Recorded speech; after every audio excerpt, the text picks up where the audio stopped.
5, 4, 3, 2, 1. All engines running. Launch commit. Liftoff. We have liftoff. I guess you're about the only person around that doesn't have TV coverage of the scene. That's all right, I don't mind a bit. How is the quality of the TV? Oh, it's beautiful, Mike. It really is. El 16 de juliol de 1969, la missió Apolo 11 s'enlairava de Cap Canaveral, de Florida, en direcció a la Lluna, amb 3 astronautes nord-americans.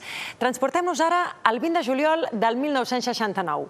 El mòdul Eagle allunava en una plana coneguda com a Mar de la Tranquil·litat. Ho feia en una situació extrema i després de superar moltes dificultats. L'última és que l'Eagle va tocar terra 17 segons abans que s'esgotés el combustible.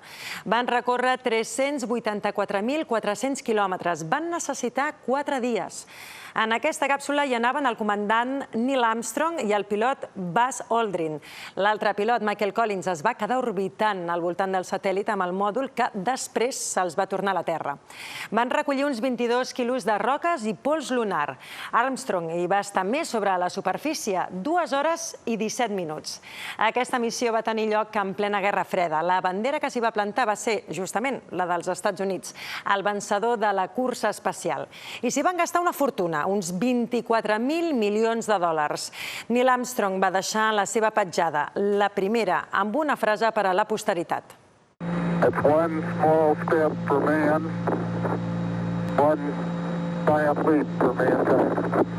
Des del 1969, 12 homes han trepitjat la Lluna. La primera dona està previst que ho faci el 2024 en una nova carrera espacial per tornar al satèl·lit i que els Estats Units avui s'han encarregat de recordar que volen tornar a liderar. Xesco Reverter. Després d'una dècada en hores baixes, els Estats Units estan de nou decidits a dominar la cursa espacial com fa 50 anys. Ho ha dit el vicepresident Mike Pence en un acte commemoratiu a Cap Canaveral acompanyat de Buzz Aldrin. Fixen el 2024 com l'any que volen tornar a trepitjar la Lluna, aquest cop per quedar-s'hi, i diuen que és el pas previ per anar fins al planeta Mart. La NASA ja hi està treballant i prova d'això és que el 2020, anunciat avui, tornaran a enviar astronautes amb coets nord-americans i des de territori nord-americà. Fa 8 anys, recordem-ho, 8 anys que ho estan fent amb els coets russos. Molts presidents, conscients que fites com aquesta, la Lluna o Mart, unifiquen i serveixen com a catalitzador de l'orgull del país, han fet promeses semblants per després haver-se de menjar aquestes promeses per falta de pressupost. Aquest cop, però, sembla que estan més decidits, acceleren els treballs, tenen un projecte molt concret que porta el nom d'Artemis, la deessa, recordem, de la Lluna i bessona d'Apolo, i, a diferència de fa 50 anys, compten amb la col·laboració del sector privat, que pot jugar un paper clau en aquesta cursa.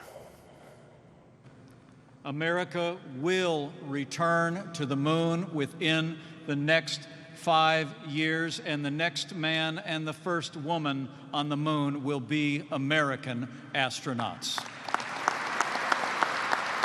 Vet aquí l'última joguina de Jeff Bezos, una rèplica del mòdul lunar amb què treballa la seva empresa de coets espacials. D'aquí pocs anys, assegura, seran capaços d'enviar-lo a la Lluna primer perquè hi deixi càrrega i instruments i després persones, i no només de visita. And we can help meet that timeline, but only because we started 3 years ago. It's time to go back to the moon, this time to stay. Abans de complir el seu somni, Bezos haurà de transformar el coet d'òrbita baixa que ja té perquè sigui capaç d'arribar a la Lluna i adaptar el mòdul a persones. Molta feina i molta competència perquè Elon Musk de Tesla va més avançat amb el seu SpaceX reutilitzable i la NASA li podria donar un paper en el projecte de portar un home o una dona a la Lluna el 2024, la nova data, 4 anys abans del previst, que s'ha fixat l'administració Trump per tornar a trepitjar el satèl·lit gris.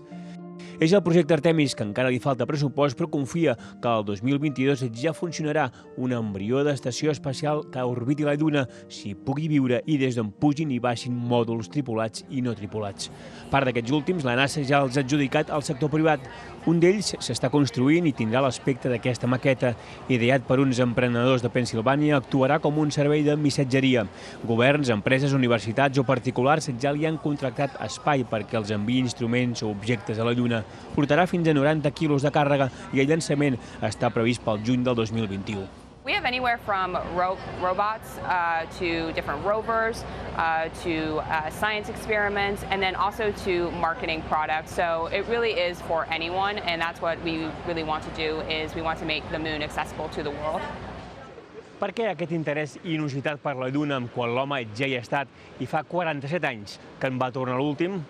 Doncs perquè la confirmació que hi ha aigua al seu pol sud i també l'abaratiment de costos ha obert un univers de possibilitats, des de fer-hi una base habitable permanent, a l'extracció de minerals o combustible, a transformar-la en un destí turístic molt especial. El negoci no només l'ensumen els Estats Units, també la Xina, Rússia, Israel o la Índia. Tots ells tenen projectes en marxa. Al març, els xinesos van aconseguir fer-hi aterrar un mòdul no tripulat i la Índia pot fer-ho aquest estiu. Potències i empreses protagonitzen, doncs, una nova cursa contrarrellotge per conquistar el nostre satèl·lit, convençuts que qui l'aconsegueixi dominar abans potser es farà ric i tindrà la clau per arribar a Mart, a l'infinit i més enllà. Xesco Roberté, TV3, Washington. L'arribada de l'home a la Lluna va fer créixer l'afició de mirar l'univers a partir dels anys 70. A Catalunya hi ha 7 observatoris professionals on els científics estudien el cel, però hi ha incomptables telescopis, tants com aficionats a l'astronomia. El professor Bernal porta